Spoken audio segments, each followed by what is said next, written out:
ஒரு மகிழ்ச்சியான செய்தி. இதயம் நல்லெண்ணெயின் விலை லிட்டருக்கு ரூபாய் 105 குறைஞ்சிருக்கு. செப்டம்பர் 2023ல 1 லிட்டர் இதயம் நல்லெண்ணெயின் அதிகபட்ச விலை ரூபாய் 503. ஆனா இப்ப 1 லிட்டர் இதயம் நல்லெண்ணெயின் விலை ரூபாய் 398 மட்டும்தான் தமிழ்நாட்டுல. அப்ப இனிமே எல்லாரும் இதயம் நல்லெண்ணெய் வாங்கலாம் இல்ல?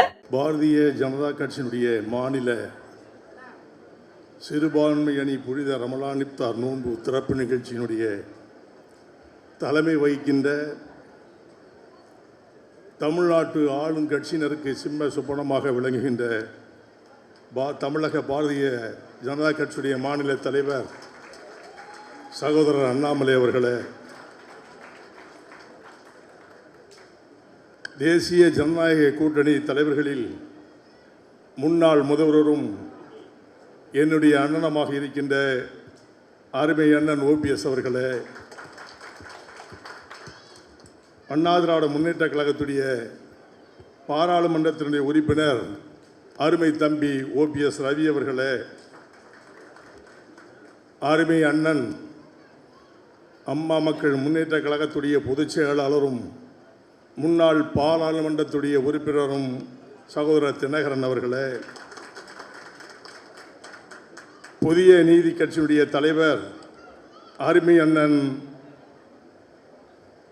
சண்முகம் அவர்களே, இந்திய ஜனநாயக கட்சியினுடைய தலைவர் திரு ரவி பச்சமுத்து அவர்களே, தமிழ் பாட்டாளி மக்கள் கட்சியுடைய செய்தி தொடர்பாளர் மதிப்பிற்குரிய சகோதரர் பாலு அவர்களே, தென்னிந்திய பார்வர்ட் பிளாக் கட்சியுடைய தலைவர் அருமை சகோதரர் திரு மாறன் அவர்களே,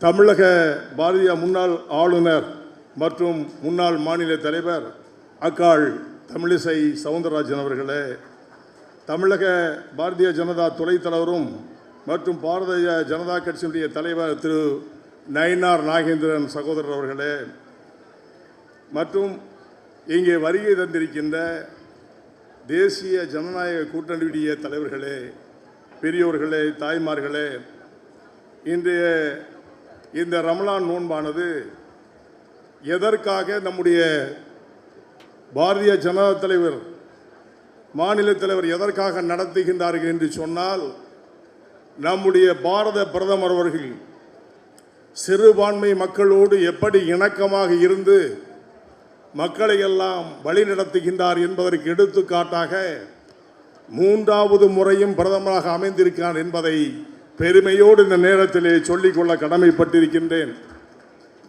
இன்றைக்கு உள்ள சூழ்நிலையில் கடந்த 2 நாட்களுக்கு முன்பாக திராவிட முன்னேற்ற கழகத்துடைய தலைவர் MK ஸ்டாலின் அவர்கள் பேசிய பொழுது, இப்தார் நிகழ்ச்சி பிஜேபி நடத்துவதற்கு தகுதியா, நீங்கள் எல்லாம் யோசித்து பார்க்க வேண்டும் என்று சொல்லி இப்தார் நிகழ்ச்சியில் இருக்கின்ற சிறுபான்மை சகோதரரை பார்த்து அன்றைக்கு பேசுகின்றார்.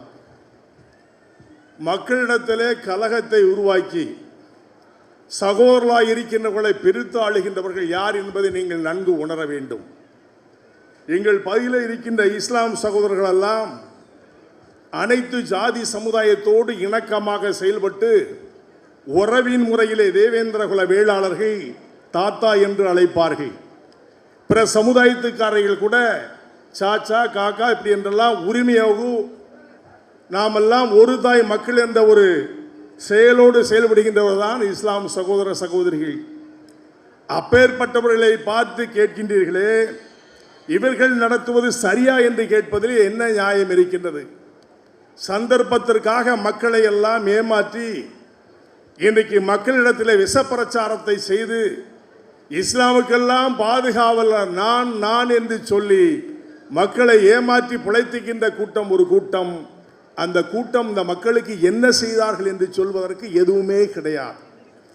காரணம் ஒன்று சொல்லுவார்கள், அவர்கள் சங்கிகள், அவர்கள் இந்துத்துவ கொள்கை படைத்தவர்கள் என்று மட்டும் சொல்லுவார்கள். இந்திய நாட்டிலே 80 விழுக்காடு இந்துக்கள் இருக்கின்றார்கள். இது தமிழகத்திலே இஸ்லாம் சகோதரர்கள் வியாபாரத்துறையிலே முன்மாதிரியாக இருக்கின்றார்கள். இந்த இந்துக்கள் எல்லாம் ஒன்றாக உங்களிடத்தில் வியாபாரத்திலே பங்கு கொள்ள போய்தான் நாமும் வளர்ந்திருக்கின்றோம் என்ற நிலை இந்த இஸ்லாம் சகோதரத்தில் இருக்கின்றது என்பதை நான் தெளிவுபடுத்த விரும்புகின்றேன். பிரிவு பார்ப்பது அரசியல் அல்ல. ஒரு சில அரசியல் கட்சிகள் பிரிந்து மக்களை பிளந்து சின்ன பின்னமாக சிதற வைத்து குளிர் காய்ந்து ஆட்சி பீடத்திலே அமர்ந்து நன்மையே செய்யாமல் நாங்கள் செய்ய போகிறோம் என்று சொல்லி இத்தனை ஆண்டுகள் ஓட்டிவிட்டார்கள். மீண்டும் இதை பார்த்து நீங்கள் ஏமாற வேண்டுமா என்பதுதான் என்னுடைய கேள்வி. இன்னைக்கு வெள்ளூர் இப்ராஹிம் அவர்கள் இச்சமுதாயத்திலே பிறந்தவன் என்பதற்காக பிஜேபியில் இணைந்து மக்கள் பணி செய்கின்றார் என்பதற்காக நெல்லையிலே வந்த பொழுது இஸ்லாம் சகோதரர்களை தூண்டிவிட்டு அடித்தது யார்? இஸ்லாம் சகோதரர்களா திமுக குண்டர்களா என்பதை எண்ணி பார்க்க வேண்டும். அவர் செய்த பணி என்ன? திரு மோடிஜி அவர்கள் செய்த நன்மைகளை மற்றவர்களுக்கு பறைசாற்றி நாமெல்லாம் சகோதரர்களாக இருக்க வேண்டும் என்று சொல்லுகின்ற மோடிஜி என்பதை அவர் பிரச்சாரம் செய்தார்கள். இந்த பிரச்சாரத்தை ஏற்றுக்கொள்ளாத திமுக ஒரு இஸ்லாம் சகோதரனை வைத்து திமுக காரனை வைத்து அவர் அடிக்கின்றார்கள். இதில் என்ன நியாயம் இருக்கின்றது? உரிமைக்கு குரல் கொடுக்க கூடாதா? உண்மையை விளக்கக்கூடாதா? நாட்டுடைய நிலைமையை சொல்லக்கூடாதா? இன்னைக்கு தேசிய ஜனநாயக கூட்டணியில் இருக்கின்ற தலைவர்கள் எல்லாம் மக்களோடு இணக்கமாக இருந்து மக்களுக்காக நன்மை செய்யக்கூடிய தகுதி படைத்தவர்கள். அதை முதலில் புரிந்து கொள்ள வேண்டும். இன்னைக்கு தமிழ்நாட்டுடைய சரித்திர பதிவேடை எடுத்துக்கொண்டேன் என்று சொன்னால் எவ்வளவு கோடி கோடியாக கொள்ளையடித்தார்கள் என்பதை அப்பட்டமாக இன்றைக்கு தமிழகம் முழுவதும் இல்ல உலகம் முழுவதும் பறைசாற்றியவர் தான் நம்முடைய மாநில தலைவர் திரு அண்ணாமலை அவர்கள் என்பதை மட்டும் நீங்கள் புரிந்து கொள்ள வேண்டும். அவர் கேட்ட கேள்விக்கு யாராவது ஒருவர் பதில் சொல்லியிருப்பார்களா? அந்த மந்திரிகள் பதில் சொல்லியிருப்பார்களா? முதலமைச்சர் அவர்கள் பதில் சொல்லியிருப்பார்களா? யாருமே அவர் சொன்னதற்கு பதிலே சொல்லாமல் இவர்கள் விஷப்பிரச்சாரம் செய்கின்றார் என்று ஒரு அடியிலே சொல்லுகின்றீர்களே.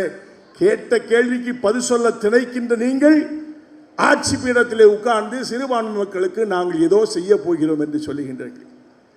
தேர்தல் காலகட்டத்திலே சொன்னார்கள், என்னுடைய சகோதரர்கள் எல்லாம் சிறையிலே வாடிக்கொண்டிருக்கின்றார்கள். இந்த ஆட்சி திமுக ஆட்சி வந்தவுடன் முதலில் என்னுடைய கையெழுத்து சிறையில் வாடுகின்ற சிறுபான்மை மக்களாக இருக்கின்ற சகோதரர்களுக்கு என்று சொன்னீர்களே. எங்கே? யாராவது வெளியே வந்திருக்கின்றார்களா? யாருக்காவது ஒரு கையெழுத்து தட்டி இவர்களை விடுதலை செய்யலாம் என்று சொல்லியிருக்கின்றீர்களா? இதையெல்லாம் யோசித்து பார்க்க வேண்டும். நாங்கள் எதிர்ப்பது தவறு செய்கின்றவர்களை எதிர்க்கின்றோம், தவறு செய்கின்றவர்களை சுட்டி காட்டுகின்றோம். சிறுபான்மை மக்கள் தவறு செய்கின்றவர்கள் இருக்கின்றார்கள் இல்லை என்று சொல்வதில்லை. அந்த தவறை சுட்டி காட்டால் இந்த சமுதாயத்திற்கு எதிரானவன். நியாயமாகுது. முத்தலாக்குடைய சட்டம் வந்த பிறகு சகோதர சகோதரிகள் எவ்வளவு மகிழ்ச்சியாக இருக்கின்றார்கள். சட்டத்தை வைத்து அடிமைப்படுத்திய சட்டத்தை நொக்கு நூறாக்கி இன்றைக்கு உங்களை எல்லாம் சுதந்திர பறவையாக ஆக்கியவர் பாரத பிரதமர் மோடி அல்லவா? இதையெல்லாம் எண்ணி பார்க்க வேண்டாமா? இதையெல்லாம் நீங்கள் சொல்ல வேண்டாமா? ஜமாத்தில் இருக்கின்றவர்கள் பேச வேண்டாமா? நல்லதை சொன்னால் ஒளிகை என்று சொல்வதுதானே பண்பாடு.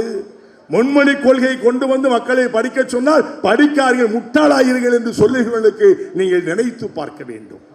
படிக்க சொல்லுகின்றார், படி என்று சொல்லுகின்றார்கள். மும்மொழி கொள்கை நீங்க ஆதரிக்க வேண்டும் என்று சொன்னால் ஏதாவது ஒரு மொழியை படிங்கள் என்று சொல்லுகின்றார்கள். உடனே வந்துட்டாங்க அந்த காலத்தில் உள்ள மாதிரி இந்தி ஒழிக இந்தி ஒழிகன்னு சொல்லி நம்மளெல்லாம் ஏமாத்தி அன்றைய சூழ்நிலை அரியா பருவத்திலே நாமும் இந்தி ஒழிக என்று சொன்னோம், எதிரி என்று சொன்னோம். அதனால் எவ்வளவு சஞ்சலங்கள் இருக்கின்றது என்பதை வடக்கே சென்று பார்த்தால் தான் தெரியும். இதெல்லாம் அறியாமல் இருக்கின்ற மக்களாக நாம் இருக்கக்கூடாது. இது ரம்லான் நோன்பு, தலைவர்கள் எல்லாம் நிறைய பேச இருக்கின்றார்கள். பொதுமழையாக இருந்தால் பல மணி நேரம் பேசுவேன். இந்த மகிழ்ச்சியான தருணம், நல்ல தருணம், இப்தார் நோன்பு சிறப்போடு நடைபெறுவது போன்று எப்பொழுதும் மகிழ்ச்சி பொங்கி ஒருவனே தேவன் என்று சொல்லுகின்ற குரான் பிரகாரம் நாம் எல்லாம் ஒருதாய் பெற்ற மக்கள், அனைவரும் ஒருதாய் பெற்ற மக்கள், ஜாதி மத பேதமில்லை, அன்புக்கு அடிமையானவர்கள், அதிகாரத்திற்கு எதிரானவர்கள், பண்புக்கு பாசமானவர்கள், பைத்தியக்காரனுக்கு சிம்ம சொப்பனமாக விளங்குகின்றவர்கள் நாம் பாரதிய ஜனதா கட்சி என்பதை சொல்லி உங்கள் அனைவரிடம் விடைபெறுகிறேன். நன்றி, வணக்கம், நோன்பு வாழ்த்துக்கள். நன்றி நன்றி.